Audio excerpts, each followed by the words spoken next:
Hello hello hello.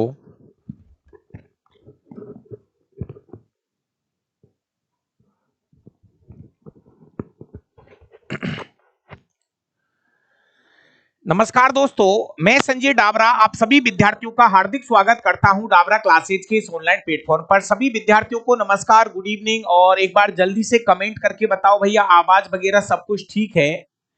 Rakesh Kumar good evening भाई। पुष्पेंद्र मीणा जी good evening, सबको नमस्कार। मनीष मीणा, धन सिंह। एक बार जितने भी स्टूडेंट्स लाइव है, एक बार सबसे पहले कमेंट करके बताओ आवाज वगैरह क्लियर है? गुड इवनिंग भाई। रिंकेश मीणा, प्रेम भाई, बहुत बढ़िया, सबको नमस्कार। प्यारे विद्यार्थियों, आज की क्लास में हम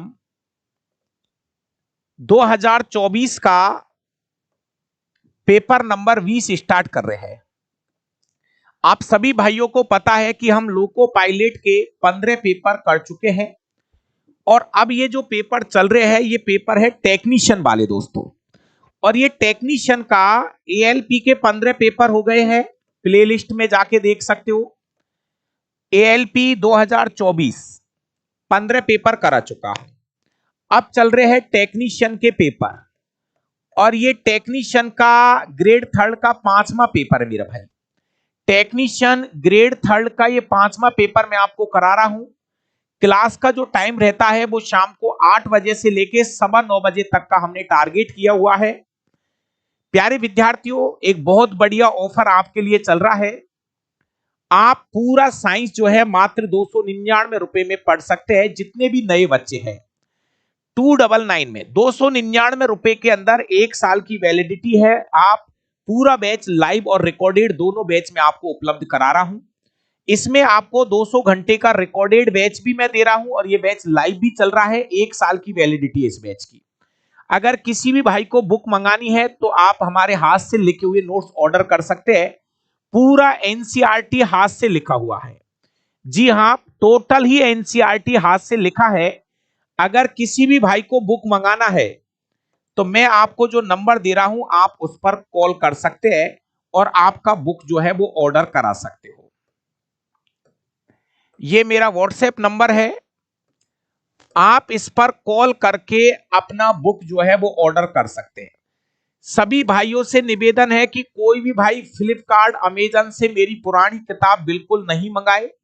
मैं बार बार दिन में आपको 2 से 3 बार कहता हूं कि प्लीज कोई भी भाई जो है फ्लिपकार्ट या अमेजन से किताब ऑर्डर नहीं करोगे। किताब यदि मंगानी है तो मेरे एप्लीकेशन से ऑर्डर करिए या आप ये मेरे कोचिंग के नंबर है, आप इन पे बात करके आप मेरी बुक ऑर्डर करा सकते हो। मेरा जो एप्लीकेशन है वो डाबरा क्लासेज के नाम से है। डाबरा क्लासेज के नाम से मेरा एप्लीकेशन है, इसी नाम से मेरा यूट्यूब चैनल है, इसी नाम से मेरा टेलीग्राम चैनल है।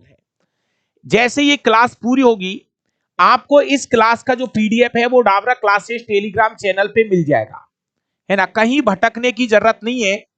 चलिए, 2022 के पेपर भी करवा दूंगा, थोड़ा सा धैर्य रखिए मेरे भाई। और ये है टेक्नीशियन का पेपर नंबर 5। टेक्नीशियन का 5वां पेपर है। 23/12/2024 का ये पेपर है। थर्ड शिफ्ट का पेपर आज मैं आपको करा रहा हूं। चलिए, ये रहा आज का पहला क्वेश्चन। अब आगे 1 घंटे तक आप फालतू के कोई भी भाई कमेंट नहीं करे। आप आराम से धीरे धीरे धीरे धीरे इन क्वेश्चनों को करिए। आप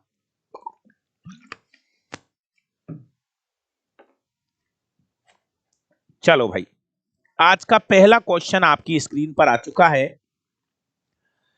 आज का पहला क्वेश्चन है, चलिए, जब हम अपनी पसंद की कोई चीज खाते हैं तो हमारे मुंह में लार नामक एक तरल पदार्थ के कारण पानी आने लगता है। इस स्थिति में कौन से एंजाइम, क्वेश्चन कह रहा है कि कौन से एंजाइम स्टार्च को साधारण शर्करा में बदलता है। प्यारे विद्यार्थियों, आपको पता है कि स्टार्च को माल्टोज में बदलने का काम बिल्कुल सीधा क्वेश्चन है, एकदम हलवा क्वेश्चन है। स्टार्च को माल्टोज में बदलने का काम टाइलिन एंजाइम का है और टाइलिन एंजाइम को हम टाइलिन एंजाइम को हम एमाइलेज या एमाइलेस भी बोलते हैं दोस्तों। तो इस क्वेश्चन का सही जवाब है एमाइलेज या एमाइलेस। टाइलिन का ही दूसरा नाम है ये टाइलिन का ही दूसरा नाम है। ये लार में पाए जाने वाला एंजाइम है। लार में एक और एंजाइम पाया जाता है दोस्तों, आपको पता होगा, लाइसोजाइम। लाइसोजाइम लार में पाए जाने वाला दूसरा जो एंजाइम है उसका नाम है लाइसोजाइम। लार में पाए जाने वाला दूसरा एंजाइम है लाइसोजाइम। ये क्या करता है? ये वाला एंजाइम भोजन में से बैक्टीरियाओं को खत्म करता है। भोजन में से बैक्टीरियाओं को खत्म करने का काम कौन सा एंजाइम करता है? लाइसोजाइम। स्टार्च एक प्रकार का कार्बोहाइड्रेट है। स्टार्च एक प्रकार का कार्बोहाइड्रेट है। तो प्यारे विद्यार्थियों, मेरी बात को आप यहीं पे क्लियर कर लीजिए। कभी कभी क्वेश्चन ये आता है कि लार में कौन सा एंजाइम है जो कार्बोहाइड्रेट का पाचन करता है। लार में कौन सा एंजाइम है जो कार्बोहाइड्रेट का पाचन करता है? तो कार्बोहाइड्रेट का पाचन करने वाला एंजाइम टाइलिन ही है, मतलब एमाइलेज। टाइलिन मतलब एमाइलेज। गुड इवनिंग भाई, राजवीर भाई, नरेंद्र भाई, सबको मेरा नमस्कार। Shri Ram, Bablu, good evening. चलिए क्वेश्चन नंबर 2। एक विद्युत बल्ब में विद्युत ऊर्जा, प्यारे विद्यार्थियों, जब हमारा बल्ब जलता है तो उस स्थिति में करंट जा रहा है, उसमें करंट, विद्युत ऊर्जा, तो वो क्या देता? उजाला। तो जब प्यारे विद्यार्थियों बल्ब जलता है तो वहां पर विद्युत ऊर्जा जो है वो प्रकाशीय प्लस साथ में ये भी लिख सकते हो ऊष्मीय ऊर्जा में चेंज होती है। प्रकाशीय ऊर्जा जो है ये ऊष्मीय ऊर्जा में क्या होती है? चेंज। प्रकाश प्लस ऊष्मीय ऊर्जा में क्या होती है? चेंज होती है। Question number 3। ग्रास नली और मुख का ए स्तर मतलब परत परत परत निम्नलिखित में से किससे ढका होता है? अच्छा क्वेश्चन है, शायद अभी कल या परसों के पेपर में ये क्वेश्चन था। प्यारे विद्यार्थियों, ये है एपिथीलियमी ऊतक, ये है एपिथीलियमी। लेकिन प्यारे विद्यार्थियों, ये भी एपिथीलियम, ये भी एपिथीलियम, ये भी एपिथीलियम, ये भी एपिथीलियम, मतलब उपकला ऊतक। उपकला ऊतक एपिथीलियम का ही दूसरा नाम है उपकला ऊतक। आपके पास एनसीईआरटी की किताब है, कक्षा 9वीं की एनसीईआरटी की किताब है। एक बार आप इस उपकला ऊतक को पढ़ के तो देखिए। एक बार मेरे कहने से इस उपकला ऊतक मतलब एपिथीलियम ऊतक को पढ़ के देखिए। वहां पे चित्र बना हुआ है, चित्र बना हुआ है और साफ साफ लिखा है कि हमारी त्वचा पे, हमारी त्वचा में, हमारी त्वचा में और मुख्य गुहा में, मुख्य गुहा में जो ऊतक पाया जाता है वो है स्तृत, स्तृत, स्तृत सल्की एपिथीलियम। इस क्वेश्चन का सही जवाब होगा स्तृत सल्की एपिथीलियम। एक क्वेश्चन के लिए मैं बार बार कह रहा हूं कि प्लीज आप एनसीईआरटी से 2-3 चीज तो रट के बैठ जाओ। एक तो पता है क्या, जैसे मिश्रण है, विलयन है, कोलाइडी विलयन है, निलंबन है, एक तो वो रट के बैठ जाओ यार। मैं तो कह रहा हूं उसको किताब से निकालो, उस पेज को दीवार पे चिपका दो। और एक हमारा टिश्यू वाला जो चैप्टर है, प्लीज मैं आपसे 2 बातें बोल रहा हूं। ये 2 चीजें ऐसी है ना जो बच्चों को याद नहीं रहती है। भले ही हमको लग रहा होगा, लेकिन आज भी हम, जैसे कोलाइडी विलयन है, निलंबन है, मिश्रण है, और एक जो वो चार्ट नहीं है, चार्ट जो बनता है परिक्षिप्त प्रवस्था, परिक्षेपण माध्यम, और टिश्यू वाला जो चैप्टर है, मैं आपसे कह रहा हूं किताब से फाड़ के दीवार पे चिपका दो। वो चीजें याद ही नहीं हो रही आपको, आपको वो चीजें याद नहीं रह रही है। याद तब रहेंगी जब उसको हम बार बार देखेंगे, बार बार देखेंगे मेरे भाई। टाइम में चीजें याद होनी चाहिए। परीक्षा में जब आप बैठोगे ना तो चीजें लगेंगी, ये भी आता है, ये भी आता है, ये भी आता है, ये भी आता है, मेरे भाई आप कंफ्यूजन हो जाएंगे। आपको चीजें याद नहीं है, चीजों को याद करिए। मैं बार बार एक चीज कह रहा हूं, चीजों को याद करिए, तुक्का मत मारिए। भूपेंद्र सैनी जी भाई गुड इवनिंग, प्रीति आर्य, सतीश अशोक गुड इवनिंग, सबको नमस्कार। क्वेश्चन नंबर 4 बहुत बढ़िया क्वेश्चन है। देखिए, असंतृप्त हाइड्रोकार्बन के लिए कौन सा कथन सही है? असंतृप्त हाइड्रोकार्बन, प्यारे विद्यार्थियों, एक तो होता है संतृप्त हाइड्रोकार्बन, इसमें कौन आता है? इसमें केवल एल्केन आता है, जहां पर कार्बन कार्बन के बीच सिंगल बॉन्ड चलता है।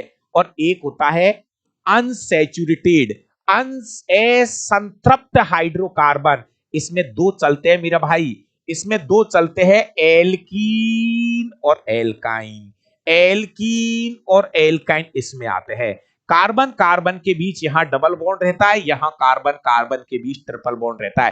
तो प्यारे विद्यार्थियों यहां पर हमसे असंतृप्त पूछ रहा है।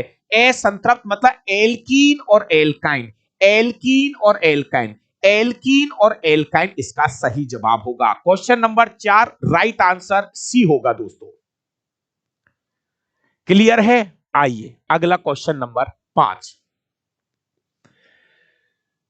ग्रुप डी 2022 के पेपर जरूर करना, जरूर करना, 101% करना है। बार बार कह रहा हूं क्योंकि मैंने पेपर देख लिए, मैंने 2024 के पेपर देख लिए। इसमें ऑप्टिक्स के क्वेश्चन नहीं है, इसमें ऑप्टिक्स के क्वेश्चन नहीं है, बार बार कह रहा हूं इसमें अम्ल क्षार लवण के क्वेश्चन कम है। इसलिए मैं जितने भी स्टूडेंट डाबरा सर से जुड़े हुए हैं, मैं आपसे कह रहा हूं 2022 के पेपर करने ग्रुप डी के, चाहे आप किसी भी रेलवे की तैयारी कर रहे हो, आप चाहे आप loco pilot technician group D, लेकिन आपको 2022 के पेपर करने हैं, हर हालत में करने, 100% करने। सीधी सी कहानी। ग्लूकोज अणु के लिए परमाणुओं की संख्या कितनी है? भैया ग्लूकोज का फॉर्मूला आपको पता ही है, C6H12O6। यहां पर कार्बन के 6 परमाणु, हाइड्रोजन के 12 परमाणु, ऑक्सीजन के 6 परमाणु, टोटल परमाणु कितने हैं? 24। इसकी परमाणुकता कितनी होगी? 24। ग्लूकोज की परमाणुकता कितनी होती है? 24। भैया एक बात बताऊं, आप भी क्लासे देख रहे हो, 2024 के पेपरों में ऑप्टिक्स से क्वेश्चन नहीं आया। आप ये पेपर देख रहे होंगे, देखो मेरी बात सुनो, दर्पण के क्वेश्चन नहीं है, लेंस के क्वेश्चन नहीं है, विद्युत धारा के क्वेश्चन कम है ना, कोशिका के क्वेश्चन कम है इसमें। कहने का मतलब ये पेपर जो आप कर रहे हो ना, मैंने सब पेपर देख लिए हैं। आप मेरे कहने से ग्रुप डी के पेपर जरूर करना। ग्रुप डी के 60 पेपर करा दिए, 100 में से 60 पेपर मैं करा चुका हूं, एक बार उनको देख लेना।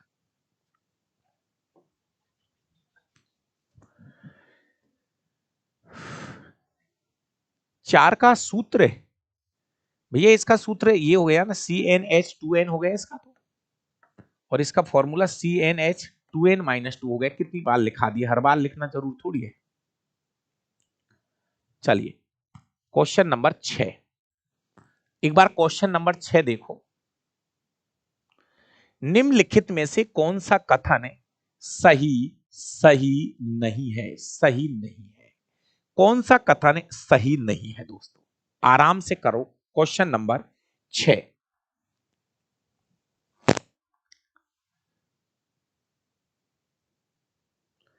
प्यारे विद्यार्थियों, आपतित किरण परावर्तित नहीं है, अपवर्तित किरण और आपतन कोण पर पृष्ठ का अभिलंब एक तल में होता है, ये सही है।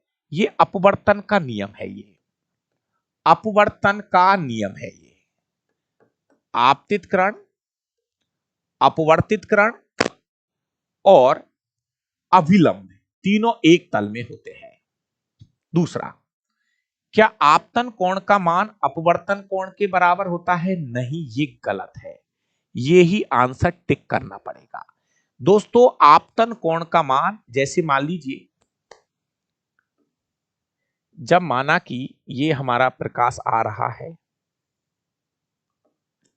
कोण आई, तो नियम से इसको सीधा जाना चाहिए, लेकिन ये अभिलंब की ओर मुड़ जाता है, तो ये कोण बराबर नहीं होते हैं।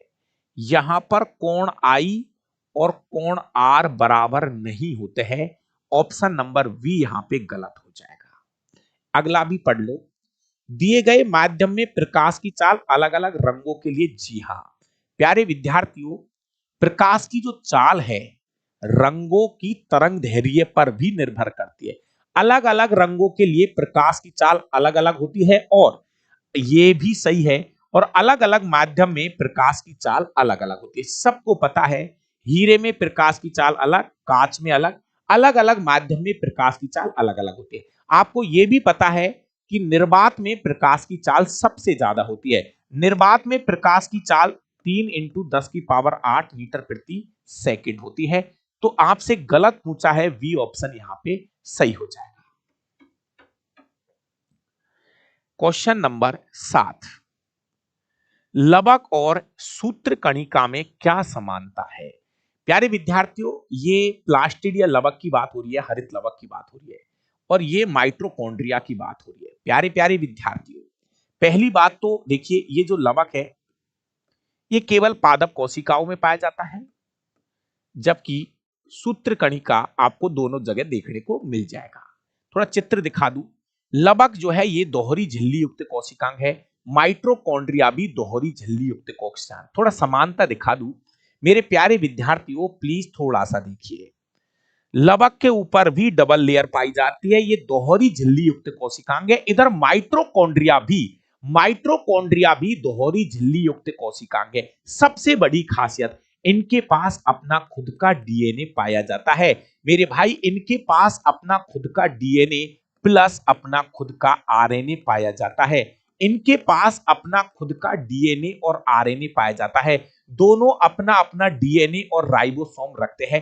बिल्कुल सही है प्यारे विद्यार्थियों, यही इनमें सबसे, नहीं दोनों में केवल पादप कोशिका मौजूद, नहीं नहीं नहीं नहीं नहीं भाई साहब, ये लवक पादप कोशिका में थोड़ी होता है। भी आंसर क्यों दे रहे हो दादाओ, दोनों पादप कोशिकाओं में मौजूद होते हैं।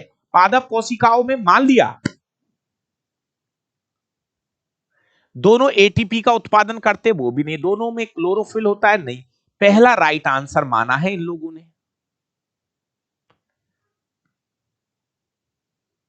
देखो, दोनों केवल पादप कोशिकाओं में होता है। केवल पादप कोशिकाओं में होता है, नहीं भाई, केवल पादप कोशिकाओं में होता है।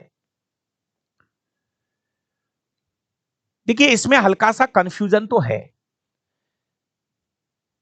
क्या ये दोनों पादप कोशिकाओं में होते हैं? नहीं भाई, माइटोकॉन्ड्रिया जो है ना, ये तो जंतु कोशिका में भी होता है। तो अगर इसकी सही भाषा को पहचानोगे तो शायद पता लगेगा कि इसका राइट आंसर ए ही जाएगा, क्योंकि दोनों के पास अपना खुद का डीएनए पाया जाता है। इसके अलावा इनमें अपना अपना राइबोसोम, दूसरा भी मैं देख रहा हूं, लेकिन दोनों केवल पादप कोशिकाओं में होते हैं। क्या माइटोकॉन्ड्रिया जंतु कोशिका में नहीं होता? क्या माइटोकॉन्ड्रिया जंतु कोशिका में नहीं होता? तो मेरे हिसाब से ए राइट आंसर पकड़िए, सही रहेगा। ठीक है, क्वेश्चन नंबर 8 आ गया, वो वाला क्वेश्चन जिसकी मैं आपसे हर दिन कह रहा हूं। पता किस किस के कमरे में लग रहा है फेस क्रीम? किस प्रकार का कोलाइडी विलियन है?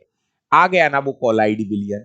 फेस क्रीम किस किस के कमरे में लग रहा है? मैंने कहा था लगा दो कमरे में। मेरा भाई, इस चार्ट को लगा दो कमरे में। मैं आपसे कितने दिन से कह रहा हूं कि ये फेस क्रीम आपके कमरे में लगा दो, इस फेस क्रीम को आपके कमरे में लगा दो। मैं बहुत दिन से आपसे कह रहा हूं, ये फेस क्रीम, ये फेस क्रीम। मेरे भाई, सेविंग क्रीम अलग है, फेस क्रीम अलग है। सेविंग क्रीम अलग है, फेस क्रीम जो है ना, ये इमल्सन है। ये इमल्सन है, इमल्सन है। इमल्सन बोले तो पायस। ये इमल्सन है किसका? द्रव और द्रव का। इधर देखो, फेस क्रीम द्रव द्रव का इमल्सन है। फेस क्रीम द्रव द्रव का इमल्सन है फेस क्रीम। सेविंग क्रीम अलग है। सेविंग क्रीम फॉर्म में जाता है जहां पे गैस कम द्रव ज्यादा। गैस कम, ये ना इसको एक बार लिख लेना कॉपी में। ये परिक्षिप्त प्रवस्था, इसकी इसकी मात्रा कम रहती है, परिक्षेपण माध्यम ज्यादा होता है। प्यारे विद्यार्थियों, दो, हाँ यहाँ ये चिपका दो कमरे में अपने में। दोस्तों, फेस क्रीम जो है पायस है। पायस बोले तो इमल्सन है, ये इमल्सन है, इमल्सन है, ये पायस है, इमल्सन है। क्लियर है भैया? चार्ट को पकड़ना पड़ेगा, चार्ट को। अगला क्वेश्चन है, एक नियत बल F 10 किलोग्राम द्रव्यमान के एक बक्से पर 2 सेकंड की अवधि के लिए कार्य करता है। यह वस्तु का वेग 6 मीटर से बढ़कर कितना हो जाता है? क्वेश्चन थोड़ा पूरा करा देता हूं, इसमें थोड़ी सी गलती है। 6 मीटर प्रति सेकंड से बढ़कर 10 हो जाता है। से बढ़कर, यहां 10 है, बीच में 10 है भाई, 10 है, 10 10 बीच में 10 और है, 10 और है। 6 मीटर प्रति सेकंड से बढ़कर 10 मीटर प्रति सेकंड कर देता है। कार्यत बल F का परिणाम ज्ञात कीजिए। प्यारे विद्यार्थियों, यहां पर आपको क्वेश्चन में द्रव्यमान दे रखा है 10 किलोग्राम, समय दे रखा है 2 सेकंड, प्रारंभिक वेग दे रखा है यहां पे 6 मीटर प्रति सेकंड, अंतिम वेग दे रखा है 10 मीटर प्रति सेकंड। बल आपको निकालना है, एक नियत, तो आपको यहां पर कार्यत बल निकालना है। बल F बराबर होता है एम ए, लेकिन यहां पर डायरेक्ट आपको ए नहीं दे रखा, इसको यही खोल लेता हूं फॉर्मूले को। F बराबर एम ए, त्वरण, त्वरण क्या होता है, अंतिम वेग माइनस प्रारंभिक वेग बटे समय, यहां ऐड कर देंगे। प्यारे विद्यार्थियों, यहां पे द्रव्यमान दे रखा है 10 किलोग्राम, द्रव्यमान हो गया 10 किलोग्राम। इसके बाद अंतिम वेग है 10 माइनस 6 वटे में 2, सॉल्यूशन करिए दोस्तों। 10 इंटू 10 में से 6 गया 4, 4 में 2 का भाग देंगे 2, भैया उत्तर होगा 20 न्यूटन, उत्तर होगा 20 न्यूटन, 20 न्यूटन इसका सही जवाब होगा। इस क्वेश्चन का सही जवाब 20 न्यूटन होगा। अब कुछ मेरे जो आर्ट्स वाले भाई है, थोड़ा सा कोई नहीं, चीजों को सीखो, थोड़ा सा समझो, वो बल ज्ञात करवा रहा है। अब आप कहते हो गुरुजी बल का फॉर्मूला तो F बराबर ए में होता है, बिल्कुल सही है, लेकिन अब आपको यह पता लग गया कि क्वेश्चन में द्रव्यमान तो डायरेक्ट दे रखा है, द्रव्यमान तो दे रखा है, त्वरण नहीं दे रखा। क्वेश्चन में त्वरण नहीं दे रखा, या तो पहले त्वरण ज्ञात कर लीजिए, अंतिम वेग माइनस प्रारंभिक वेग बटे समय। त्वरण अंतिम वेग है 10, प्रारंभिक वेग है 6, 2 का भाग देना है, त्वरण का मान आ गया 2। या तो मामला ऐसे सेट कर लो, पहले त्वरण ज्ञात कर लीजिए 2 मीटर प्रति सेकंड स्क्वायर, अब जमा दो, द्रव्यमान है 10, त्वरण है 2, द्रव्यमान है 10, त्वरण का मान है 2, उत्तर होगा 20 न्यूटन। जितने भी भाई लाइव आते हैं, आपसे मेरी एक गुजारिश रहती है कि आप वीडियो को लाइक जरूर कर दिया करो, थोड़ा सा मुझे उससे एनर्जी मिलती है, अपने आप को खुशी मिलती है, आपका लाइक मुझे मिल जाए बस। ये यूट्यूब की दुनिया है, बाकी बस ये है कि अगर आपको चीजें लग रही है कि सर हमारे मेहनत कर रहे ना, तो आपसे मेरी इतनी सी निवेदन रहता है कि आपका लाइक मुझे मिल जाता है, मैं समझ लेता हूं कि हाँ ठीक है। जी हाँ, ये न्यूटन की गति के दूसरे नियम से हम प्राप्त कर सकते हैं। क्वेश्चन नंबर 10, लाइक में यार कंजूसी मत किया करो, जब हम आपके सामने 1 घंटे 1.5 घंटे, यार हमारी भी थोड़ी एनर्जी खत्म होती है, लाइक से क्या हो जाएगा, है ना, धड़ाक से लाइक कर दिया करो और थोड़ा सा जोर लगाओ, अपने ताकत में कमी मत छोड़िए। निम्नलिखित में से कौन सा एथाइन का सही सूत्र है, एथाइन, आइन, देखो इसका सूत्र कैसे बनाएंगे, पीछे क्या रहा, आइन, आइन का मतलब CnH 2n plus 2n minus 2, 2n minus 2, ये फॉर्मूला लगेगा। एथ, मेथ, एथ, ethyne, ethyne, methyne, ethyne, carbon 2 लेने पड़ेंगे, एथाइन में कार्बन 2, हाइड्रोजन 2 इंटू 2 माइनस 2, प्यारे विद्यार्थियों ये बनेगा C2H2, C2H2, C2H2, एथाइन, एथ प्लस आइन, एथ प्लस आइन, एथ प्लस आइन, भैया एथ ऐसे समझ लो, प्लस आइन, एथ का मतलब है कार्बन 2, एथ का मतलब है कार्बन की संख्या कितनी लेनी है 2, आइन का मतलब है एल्काइन का सूत्र लगाना है, एल्काइन का सूत्र लगाना है CnH 2n माइनस 2, प्यारे विद्यार्थियों carbon 2, hydrogen 2 into 2 minus 2, C2H2, C2H2, सूत्र बनाना सीखो, सूत्र बनाने में कभी कभी दिक्कत आ जाती है दोस्तों। चलिए, यह है क्वेश्चन नंबर आपका 10, एथाइन, ये सूत्र आपको बनाना पड़ेगा।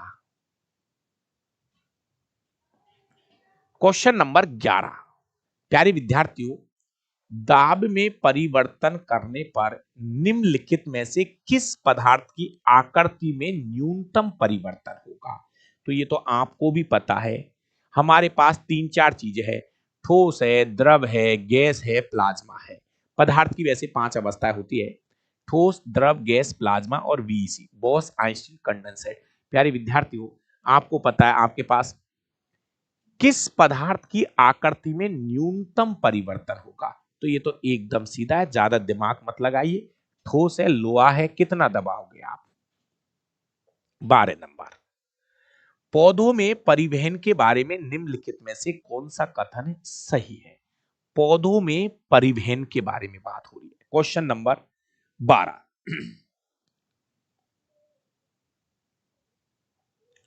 पौधों में परिवहन के बारे में, प्यारे विद्यार्थियों आराम से पढ़ लीजिए, पौधों को ऊर्जा की कम आवश्यकता होती है और वे अपेक्षाकृत धीमी परिवहन प्रणालियों का उपयोग करते हैं। शायद ये क्वेश्चन आपको पहले भी आ चुका है। भाई आप उल्टा सीधा उत्तर मत दीजिए इसका, ये क्वेश्चन पहले आ चुका है दोस्तों। देखो, साकों और जहाड़ियों में परिवहन प्रणालियों को जिन दूरियों पर कार्य करना पड़ता है वे बहुत अधिक होती है। फ्लोएम मिट्टी से प्राप्त पानी नहीं, ये काम जाइलम करता है। जाइलम प्रकार नहीं, ये काम फ्लोएम का है। उल्टा सीधा लिख दिया इन लोगों ने। अरे क्या कर रहे हो दोस्तों, इस क्वेश्चन का सही जवाब ये है। ये क्वेश्चन पहले आ चुका है, ये क्वेश्चन रिपीट हुआ है भैया। ये तो दोनों उल्टे हैं। अरे जाइलम का काम प्रकाश संश्लेषण वाला काम थोड़ी है जाइलम का। अरे डी क्यों दे रहे हो दादा उत्तर। अरे जाइलम का काम तो पत्तियों से पानी को, सॉरी, पत्तियों तक पानी पहुंचाना होता है। जाइलम का काम है जड़ों से पानी को पत्तियों तक पहुंचाना। ये उल्टा कर दिए, दोनों उल्टे सीधे लिख रखे, सी और डी दोनों गलत है ये।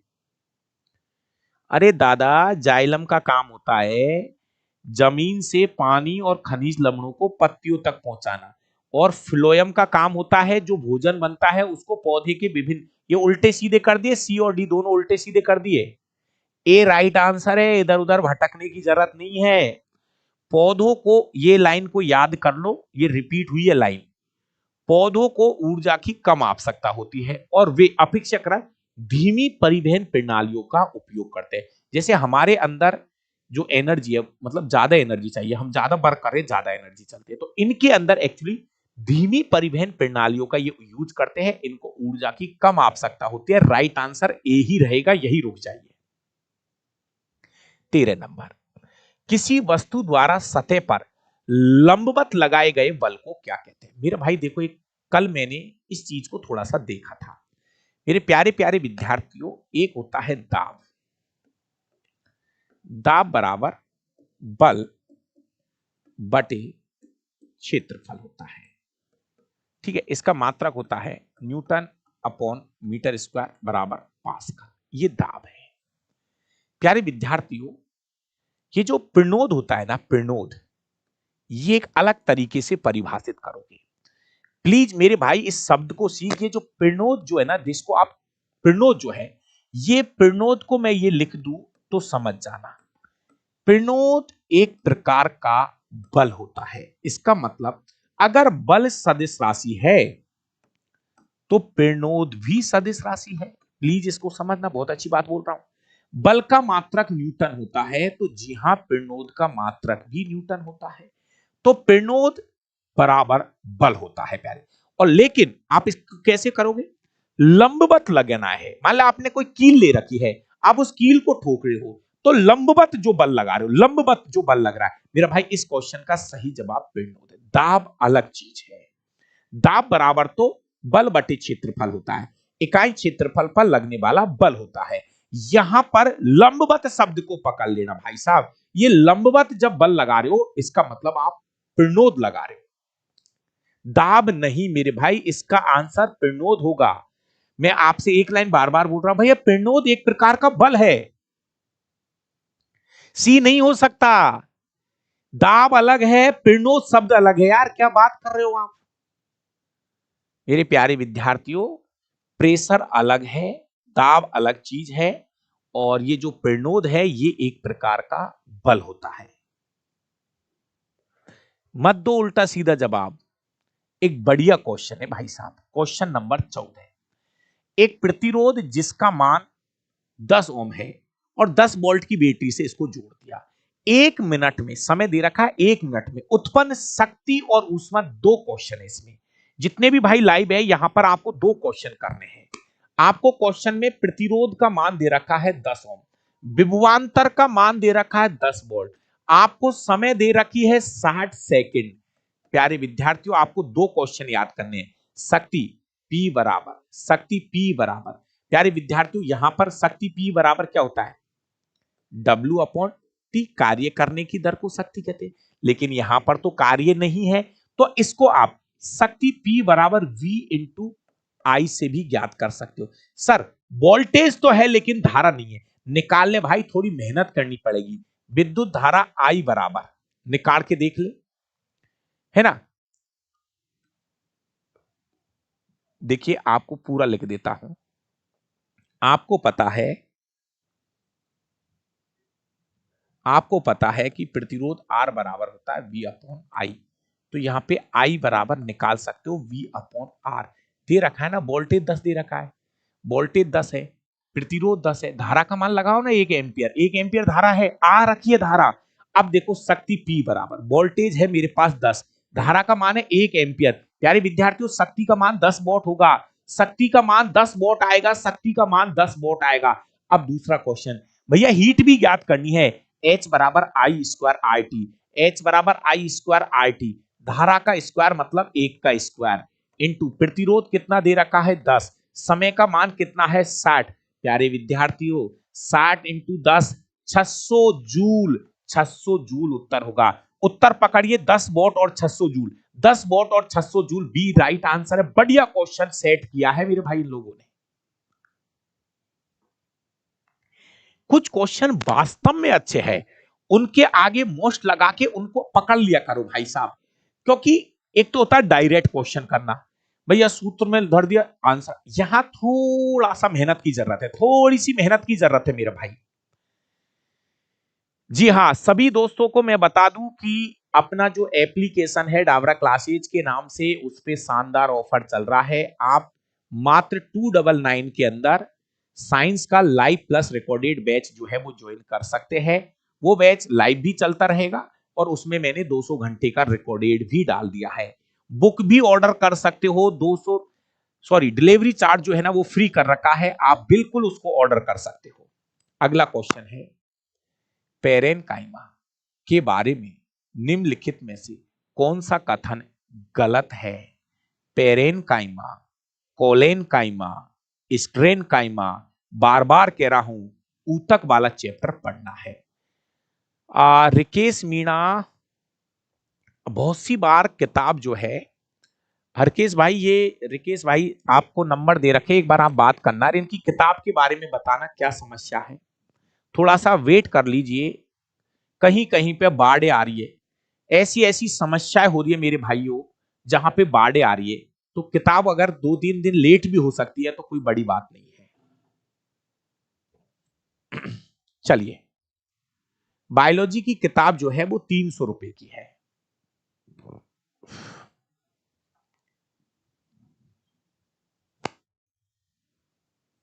चलिए, पेरेनकाइमा के बारे में कौन सा कथन गलत है? गलत गलत गलत गलत पकड़ना है, गलत पकड़ना है। प्यारे विद्यार्थियों आपको पता है, पहले तो खुद बोलिए आप क्या बोल सकते हो पेरेनकाइमा के बारे में। नंबर 1, ये एक प्रकार का पादप ऊतक है। पादप ऊतक में कैसा पादप ऊतक है? स्थायी ऊतक, स्थायी ऊतक, ये स्थायी ऊतक है, मेरी बात को सुनिए, स्थायी ऊतक है, ठीक है। स्थायी में सरल स्थायी ऊतक है, ये सरल स्थायी ऊतक है। और सरल स्थायी ऊतक 3 प्रकार के होते हैं, पेरेनकाइमा, कोलेनकाइमा, स्क्लेनकाइमा। पेरेनकाइमा, कोलेनकाइमा और स्क्लेनकाइमा। अब पेरेनकाइमा के बारे में लाइन पकड़िए। यह पौधे के विभिन्न भागों जैसे प्रेतानों, लताओं, तनों बिना टूटे वंकन में, ओ भाई साहब मुझे तो लग रहा है कि इसका पहला ही कथन गलत है, क्योंकि पहला कथन ये कह रहा है कि ये जो प्रेतान और लता जो होती है ना, इनके तने बिना टूटे बंकन में सहायता करते हैं। प्यारे विद्यार्थियों लचीलापन जो है ना, प्यारे विद्यार्थियों ये लाइन तो गलत है इसके लिए। लचीलापन, लचीलापन, ये काम आपका कौन करता है? पेरेनकाइमा, कोलेनकाइमा करेगा इस काम को, इस काम को करेगा कोलेनकाइमा। वैसे इस बार पूरा पढ़ लो, एक बार इसको पूरा पढ़ लीजिए, उसके बाद में देखेंगे।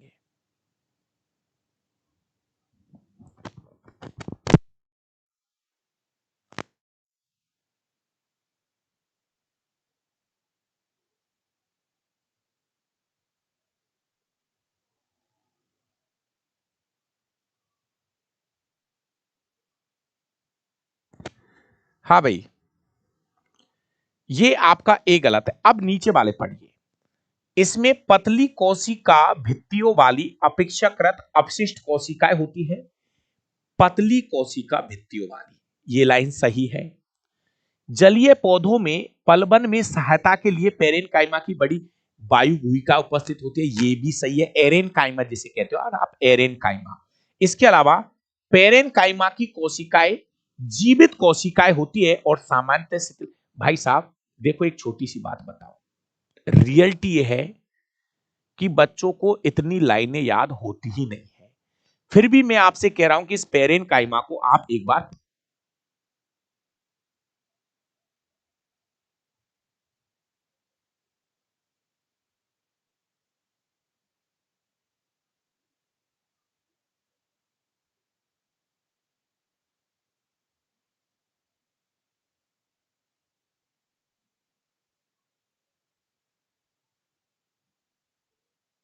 हाँ भाई देखिए दोस्तों, मैं आपसे ये कहना चाह रहा हूं कि बहुत सारे स्टूडेंट्स क्या करते हैं, कुछ एक दो लाइन पढ़ के छोड़ देते हैं टॉपिक को।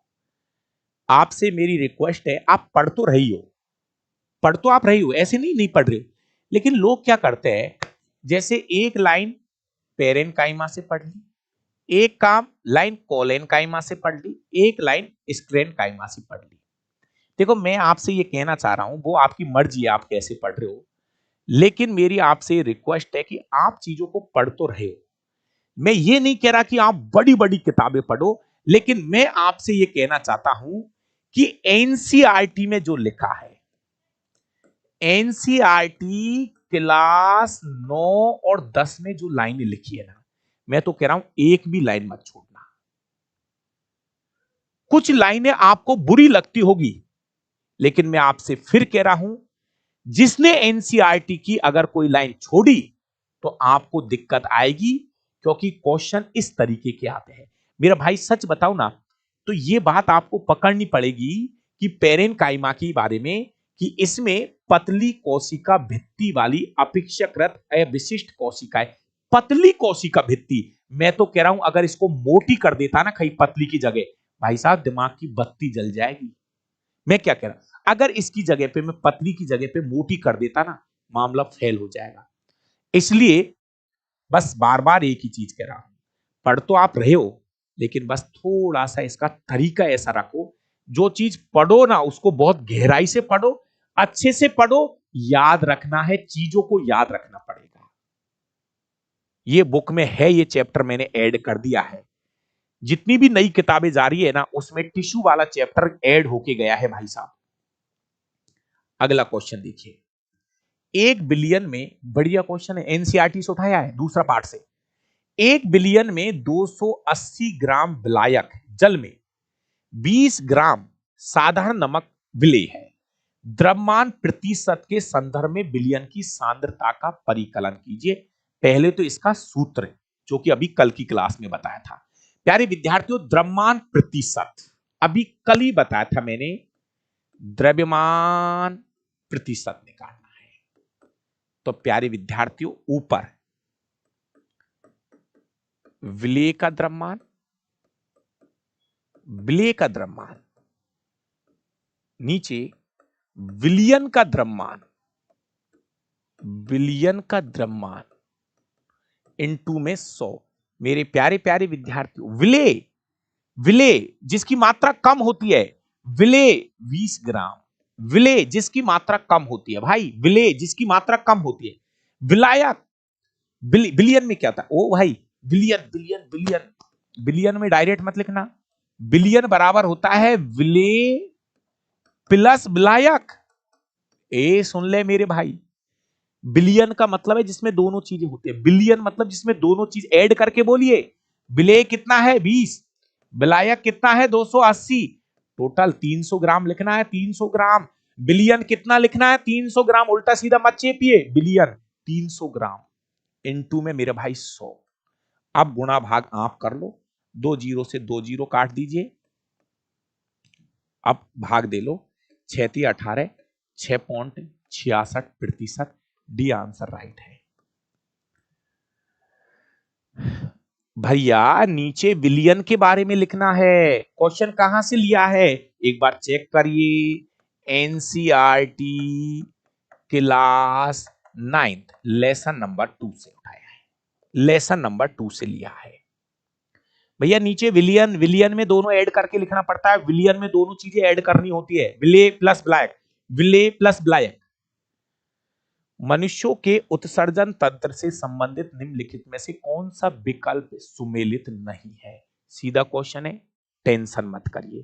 प्यारे विद्यार्थियों, आपने देखा होगा मूत्र वाहिनी का एक युग्म मतलब एक जोड़ा, जी हां सुना है, क्या मूत्र वाहिनी एक जोड़ी होती है?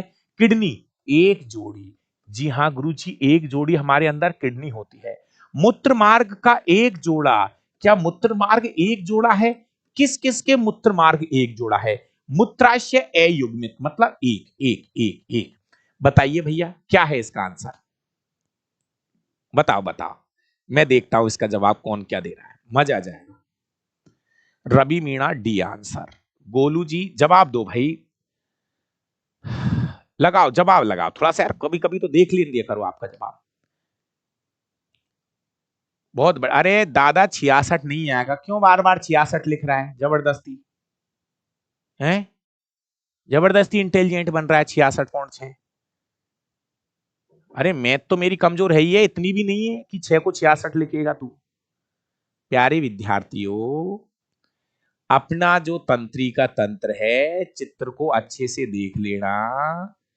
अपने किडनी में इस तरह का एक सिस्टम है प्यारे विद्यार्थियों, अपने अंदर एक जोड़ी किडनी होती है,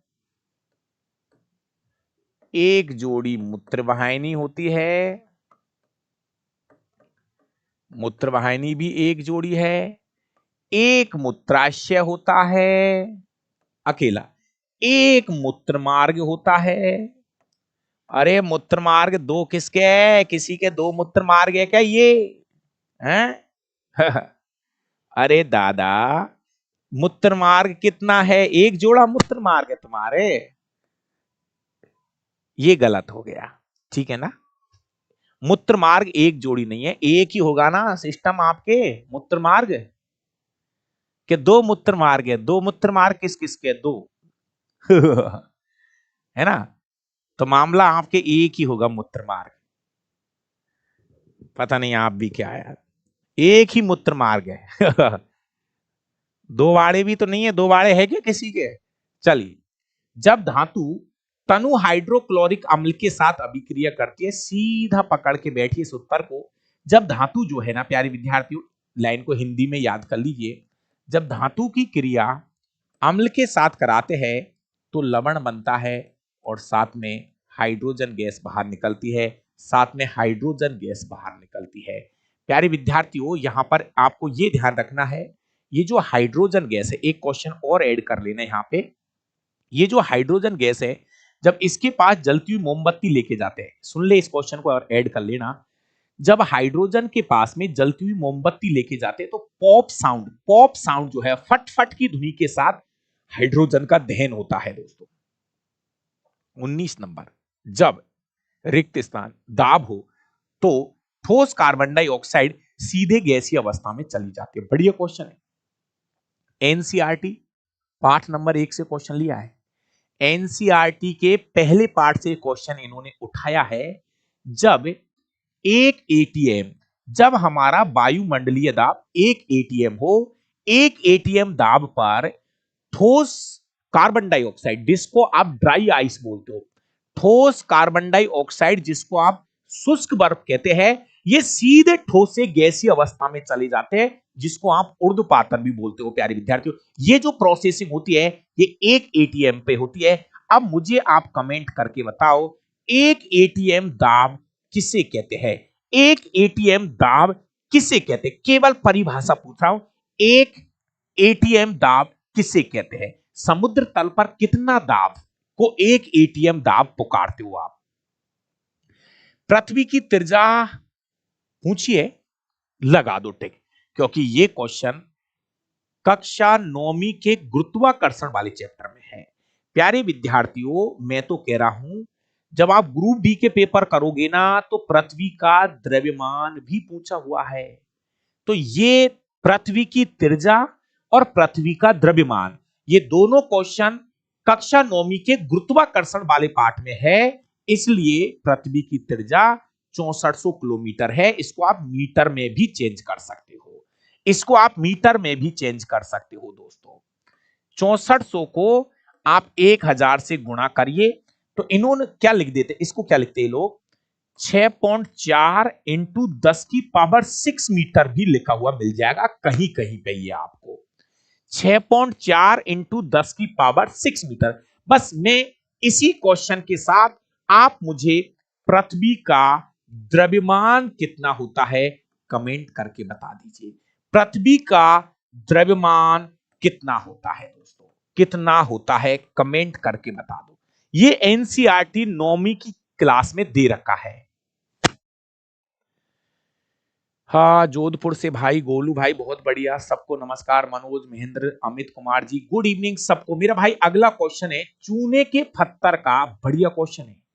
चूने के पत्थर का बिना बुझे चूने और कार्बन डाइऑक्साइड में अपघटन निम्नलिखित में से किस प्रकार की अभिक्रिया का उदाहरण है? बढ़िया क्वेश्चन है।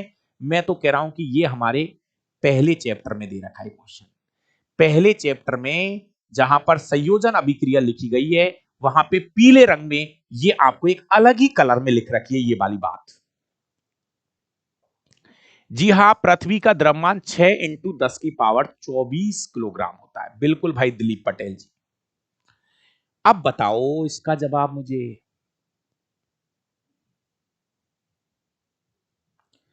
चूने के पत्थर का, प्यारे विद्यार्थियों, चूने का पत्थर, इसका मतलब चूने का पत्थर मतलब होता है कैल्शियम कार्बोनेट।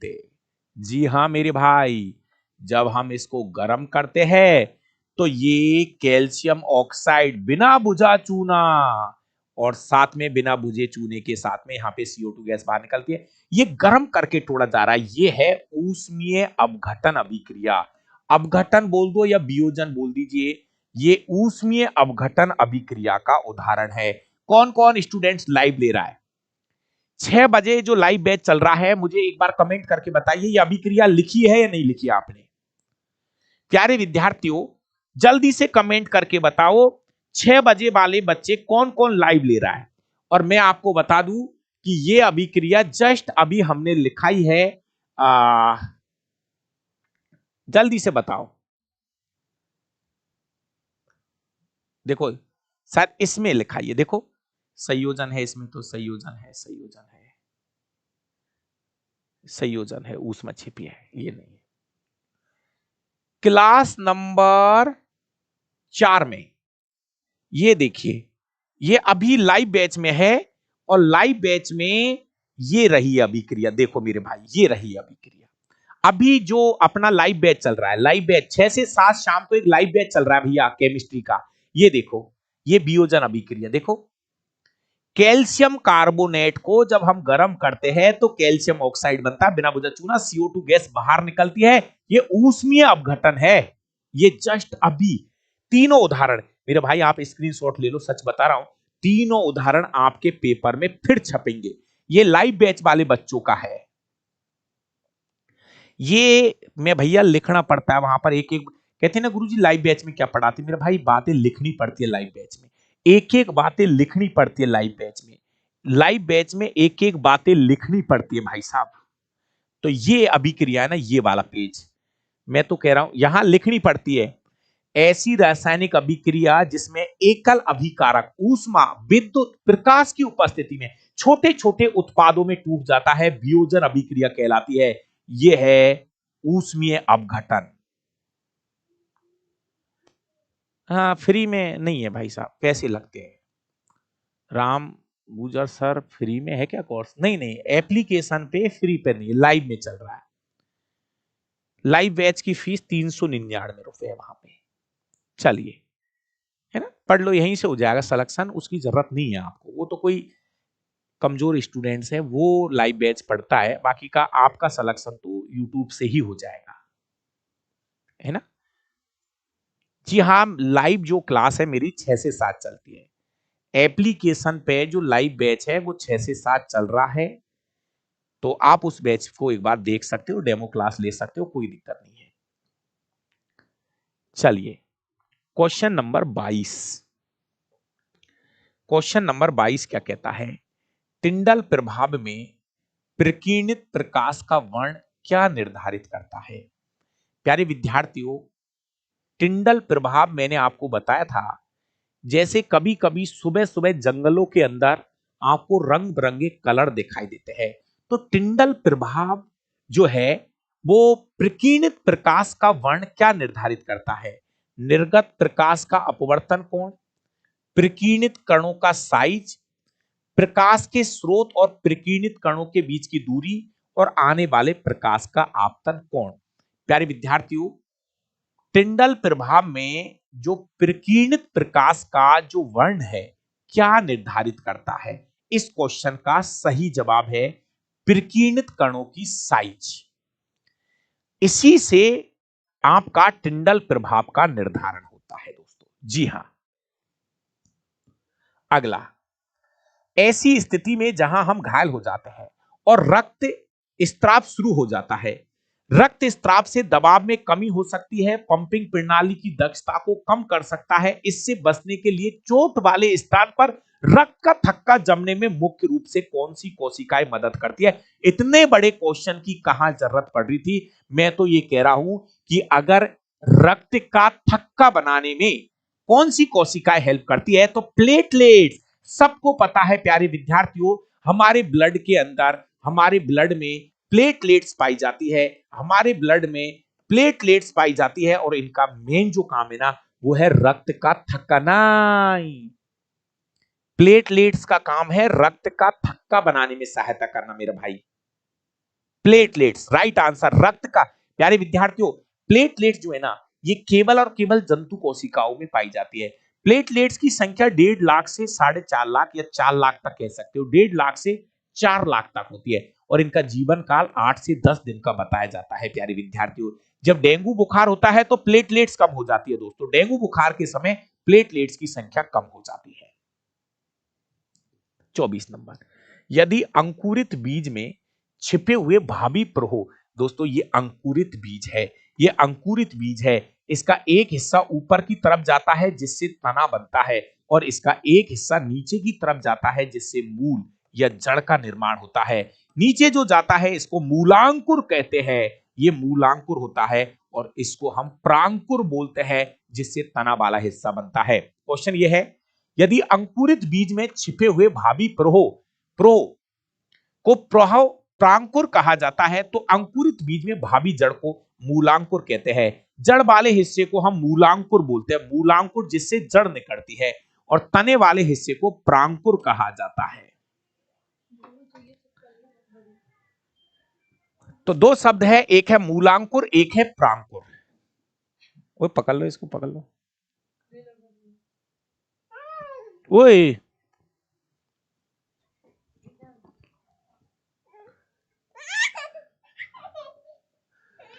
हाँ भाई, क्वेश्चन नंबर 25, निम्नलिखित में से कौन से कथन सही है? सही सही सही कथन, सही कथन। देखिए, ये रेलवे वाला ना जो टीसीएस है, ये एनसीईआरटी के पीछे पढ़ लिया, एनसीईआरटी के पीछे पढ़ लिया, मतलब अब कह रहा है कि निलंबन एक बिस्मांगी मिश्रण है। निलंबन के बारे में पूछ लिया ये क्वेश्चन। निलंबन एक बिस्मांगी मिश्रण है। निलंबन के कण माध्यम से गुजरने वाले प्रकाश की किरणों को फैलाते हैं और इसके मार्ग को दृष्टिगोचर बनाते हैं। जब निलंबन को शांत छोड़ देते हैं तो विलय के कण नीचे बैठ जाते हैं, मतलब निलंबन जो है ये अगर नीचे बैठ जाते हैं तो फिर अस्थायी क्यों हुआ? प्यारे विद्यार्थियों, क्वेश्चन नंबर 25, क्वेश्चन नंबर 25,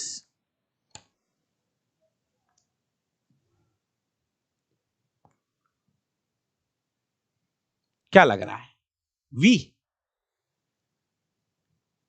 अरे भाई, तीनों ही कथन सही है। चलिए, इस क्वेश्चन को क्लियर करने से पहले, इसके तीनों कथन सही है, लेकिन मैं कह रहा हूं कि फिर एक स्क्रीनशॉट जिसके बारे में मैं आपको रोज बताता हूं कि ये स्क्रीनशॉट भी आप, निलंबन वाला जो स्क्रीनशॉट है इसको भी आप हमेशा के लिए अपने पास रखिए। निलंबन निलंबन निलंबन, कोलाइडी कहां गया? एक दिन बताया था यार निलंबन, तो मैंने आपको निलंबन का चित्र नहीं भेजा क्या?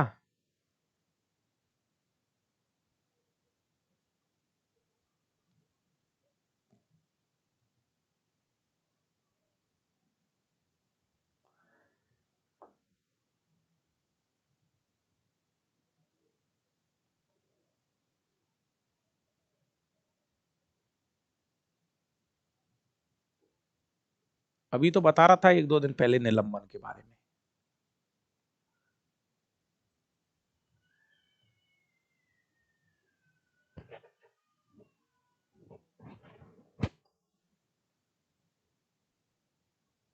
हाँ ये रहा ये रहा ये रहा, ये रहा निलंबन। देखिए दोस्तों, ये रहा निलंबन के बारे में, दो तीन बार बता दिया यार, आप पता नहीं आप कहां कर देते हो इसको। यह एक बिस्मांगी मिश्रण है, लाइन क्लियर है। ये कण आंखों से देखे जा सकते हैं। निलंबित कण प्रकाश की किरण को फैला देते हैं जिससे उसका मार्ग दृष्टिगोचर होता है, और इसे शांत छोड़ देते हैं तो कण नीचे बैठ जाते हैं, अर्थात निलंबन अस्थायी होता है। अस्थायी होता है निलंबन, अस्थायी होता है निलंबन, अस्थायी होता है। अब पढ़िए आंख खोल खोल के इसको। निलंबन अस्थायी होता है, अस्थायी होता है। ये कितनी बार मैंने भेज दिए, पर आपको क्या ये चीजें याद ही नहीं रहती। मैं बता रहा हूं आपसे, खूब पढ़ रहे हो लेकिन ये चीजें आपको याद ही नहीं रह रही है। कर ले भाई, तीन ही तो लाइन है, बिस्मांगी मिश्रण है, कण थोड़े बड़े होते हैं, आंखों से देख सकते हैं। जब इसमें से लाइट निकालते हैं तो वहां पे लाइट दिखती है, और ये इसके जो कण है ना वो शांत होकर नीचे बैठ जाते हैं, जैसे चौक और पानी। चौक पानी में से घुल दिया तो ना, चौक के जो कण है ना वो धीरे धीरे नीचे बैठ जाएंगे, मतलब ये अस्थायी होता है। स्थायी का मतलब है कि जैसे दूध में पानी है तो वो मिलता ही नहीं है। तीनों कथन सही है भाई साहब, तीनों कथन सही है, तीनों कथन सही है इसके।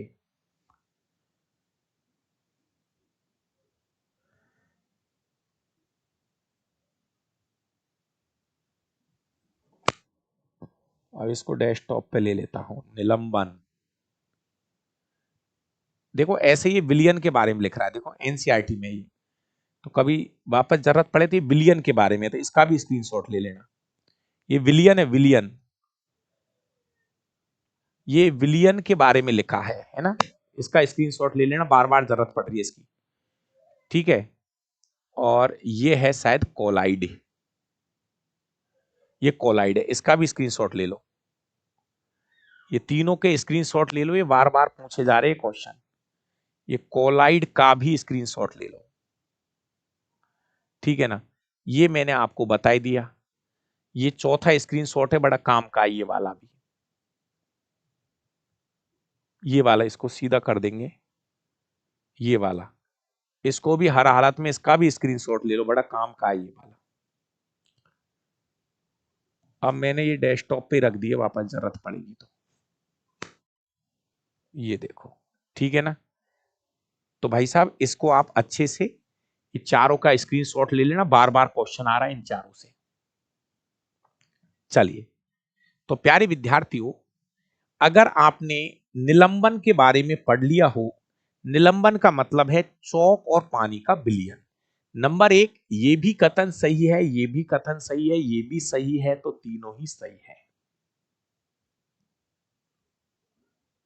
चलिए, क्वेश्चन नंबर 26, कौन सा हार्मोन स्त्री के लैंगिक अंगों में वृद्धि में मदद करता है और मासिक धर्म चक्र, भैया महिलाओं के अंदर मासिक धर्म चक्र का जो काम करता है वो एस्ट्रोजन करता है, एस्ट्रोजन हार्मोन करता है। ये काम कौन करता है? एस्ट्रोजन हार्मोन करता है। अगला क्वेश्चन नंबर 27 है, एक छात्र ने लोहे की कील कील कील कील ली और उसे 20 मिनट के लिए किसी विलयन में डुबो दिया। कुछ देर बाद लोहे की कील ली।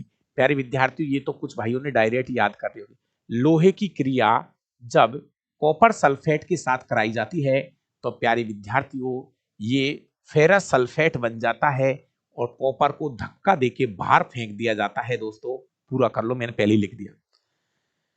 कुछ देर बाद में उन्होंने देखा कि लोहे का जो रंग है भूरा हो जाता है। भूरे रंग क्या हो जाता है?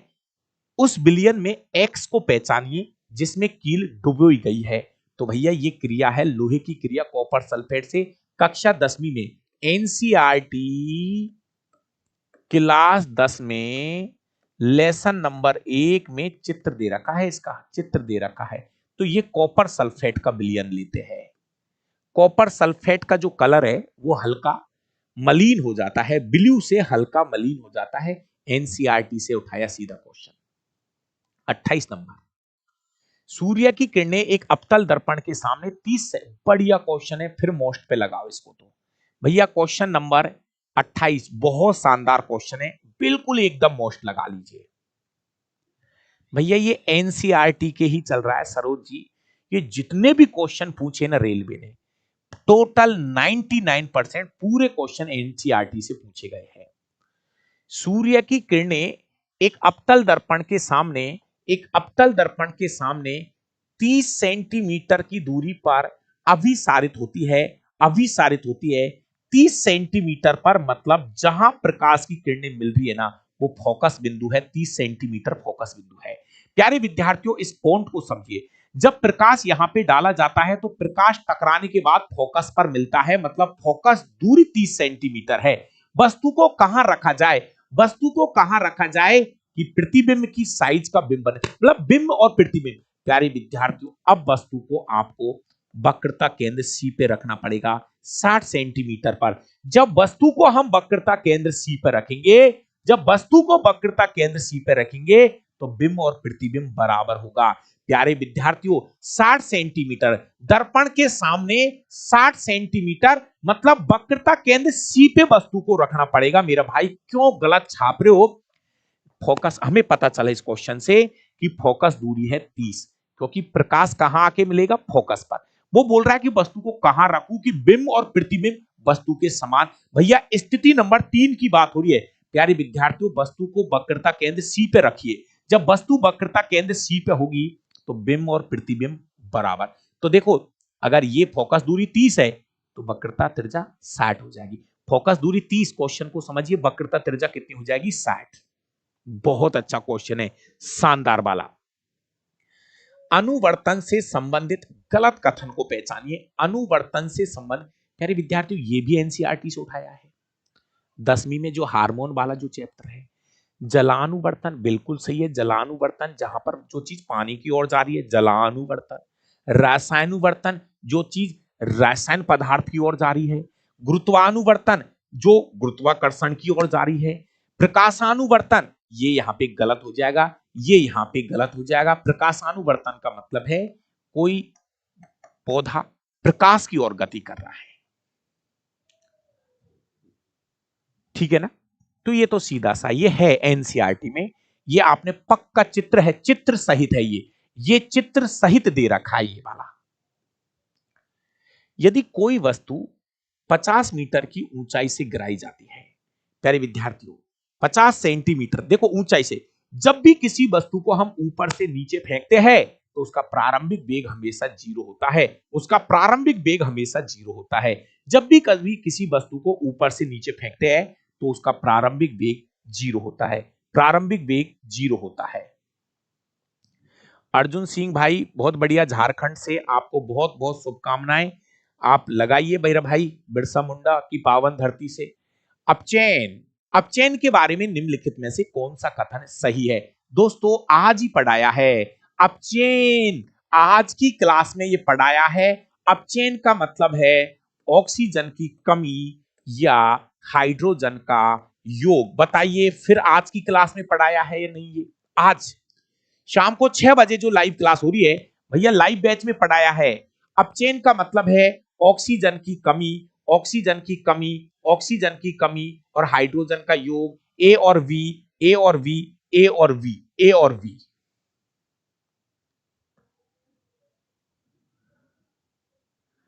दोस्तों सीधा है, एनसीईआरटी में लिख रहा है। देखिए ये जस्ट आज की क्लास में हम करा रहे थे बच्चों को, आज जो लाइव चल रहा था उसी में जस्ट आज की क्लास में कराया है। जस्ट आज क्लास नंबर 5 हुई है। ये देखिए ये द्वि विस्थापन अभिक्रिया आज पढ़ाई है, बहुत अच्छी वाली। और ये देखो ऑक्सीकरण और अपचयन, देखो आज की क्लास में पढ़ाया है। ऐसी रासायनिक अभिक्रिया जिसमें ऑक्सीजन की कमी ऑक्सीजन की कमी या हाइड्रोजन का योग होता हो, हाइड्रोजन का योग होता हो, अपचयन अभिक्रिया कहते हैं। आज की लाइव क्लास में पढ़ाया है शाम को 6 बजे वाली में।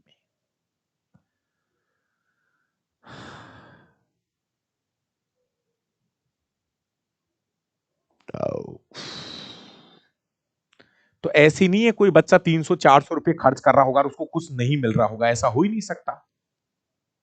अगला दोस्तों ये हमारे है कक्षा 8वीं में है क्वेश्चन, निम्नलिखित में से कौन सा परिवर्तन किशोर अवस्था के लिए विशिष्ट नहीं है? किशोर अवस्था के लिए ऊंचाई में वृद्धि, स्तनों के आकार में वृद्धि, पैर और बाहों पर विरल बाल, कांखों बगलों के घने बाल। तो ये किशोर अवस्था के लिए पूछा है कि एक विशिष्ट लक्षण नहीं है। Question number 32।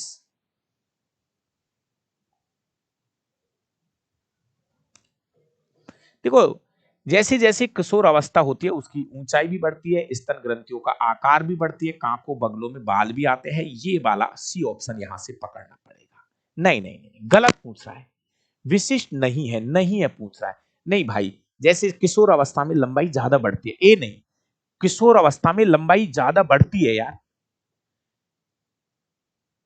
एक बार इसको चेक कर लेना, इसका आंसर यहां तो सी माना इन लोगों ने।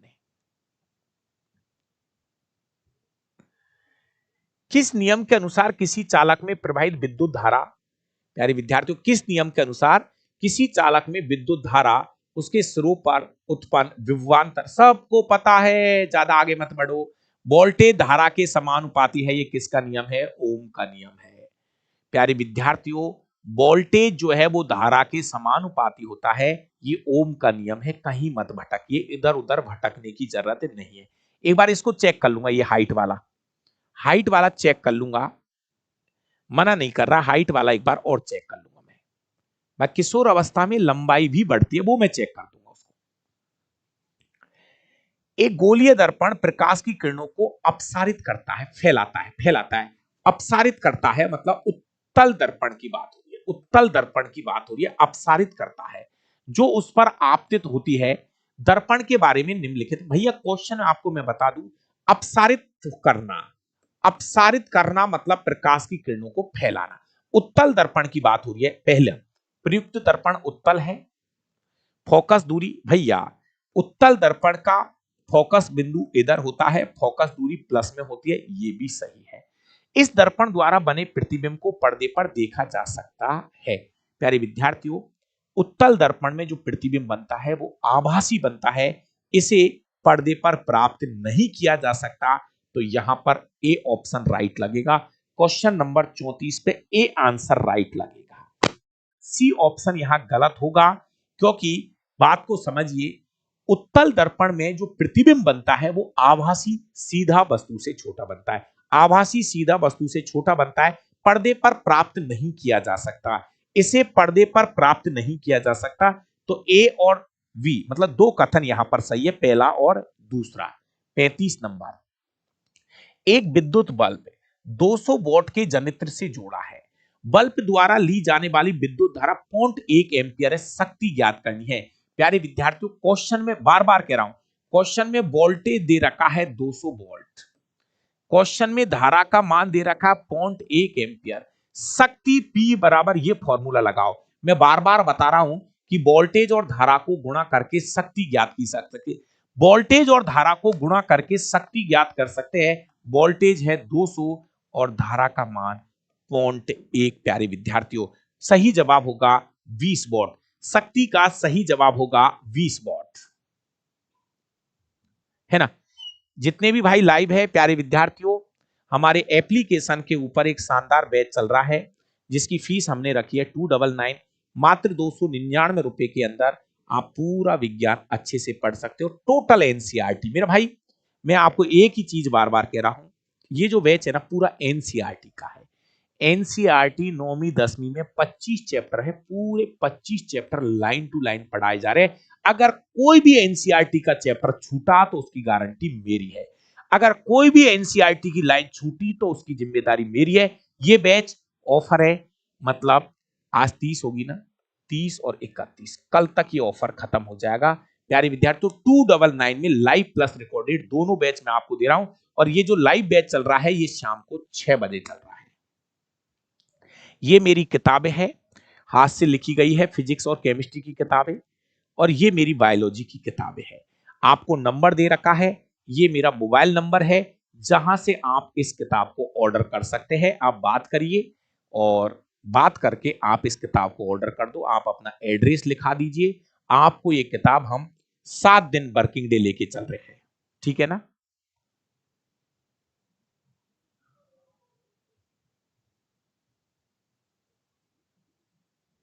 चलिए, बिल्कुल भाई मंगा लो और अपने मित्रों को भी बता दो। बाकी का जीवन में एक बार डाबरा सर का भी पढ़ के देख लीजिए, बहुत लोगों से आप पढ़े होंगे, एक बार सर से भी पढ़ लीजिए, शायद हो सकता है कि कुछ नया मिल जाए।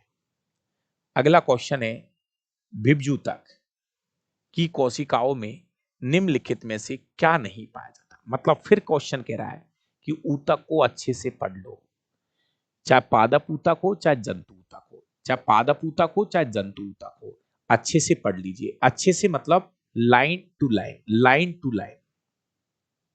देखिए प्यारे विद्यार्थियों, ये जो विभजूतक होता है, जब आप इसकी पूरी विशेषता पढ़ोगे तो पता चलेगा कि इनमें रिक्तिका नहीं पाई जाती है। रसधानी मतलब रिक्तिका नहीं पाई जाती है। ये बात तो तभी पता लगेगी ना जब हमने विभजूतक पढ़ा होगा। सीधी सी कहानी है। विभजूतक की जो कोशिकाएं होती है, विभजूतक की जो कोशिकाएं होती है उनमें कोशिका द्रव होता है, केंद्रक होता है, कोशिका भित्ति होती है, लेकिन वहां पर रसधानी नहीं होती। रसधानी नहीं होती दोस्तों। 37 नंबर, कौन सी धातुएं अत्यधिक तनु, बहुत अच्छा क्वेश्चन है भाई साहब, तुक्का मत मारना। कौन सी धातुएं अत्यधिक तनु नाइट्रिक अम्ल के साथ अभिक्रिया करके करने पर हाइड्रोजन गैस उत्पन्न करेगी। भाई साहब कौन सी धातुएं अत्यधिक तनु, एक तो ये बात क्लियर कर दूं भाई, ये जो नाइट्रिक अम्ल है ना, अंडरलाइन कर लेना जितना बोलूं उतना। प्यारे विद्यार्थियों, ये जो दो धातुओं के नाम तो मैं बता रहा हूं, एक आपका मैग्नीज और एक मैग्नीशियम, ये दोनों धातु नाइट्रिक अम्ल से क्रिया करती है, लेकिन फिर एक लाइन बोल रहा हूं, तनु नाइट्रिक अम्ल। तनु का मतलब है जिसमें जिसकी सांद्रता थोड़ी कम होती है। भाई अच्छे से सुन ले इस लाइन को, तनु तनु तनु। पहले ये बता दूं, अगर यहां पे सांद्र लिख देता तो सांद्र HNO3 से ये दोनों रिएक्शन नहीं करती है। एनसीईआरटी में है, एनसीईआरटी के तीसरे पार्ट में खोलिए, जब आप अच्छे से पढ़ेगा तो आपको पता लगेगा कि ये जो तनु नाइट्रिक अम्ल है ये मैग्नीशियम और मैग्नीज दोनों से क्रिया करती है, मैग्नीशियम और मैग्नीज दोनों से क्रिया करती है, और इस तरह से इसका उत्पाद भी बनता है। देखो देखो इसमें रिएक्शन क्या लिख रखी है लोगों ने, मैग्नीशियम की क्रिया HNO3 के साथ कराते हैं, तो यहां पे इन्होंने मैग्नीशियम नाइट्रेट बनाया है,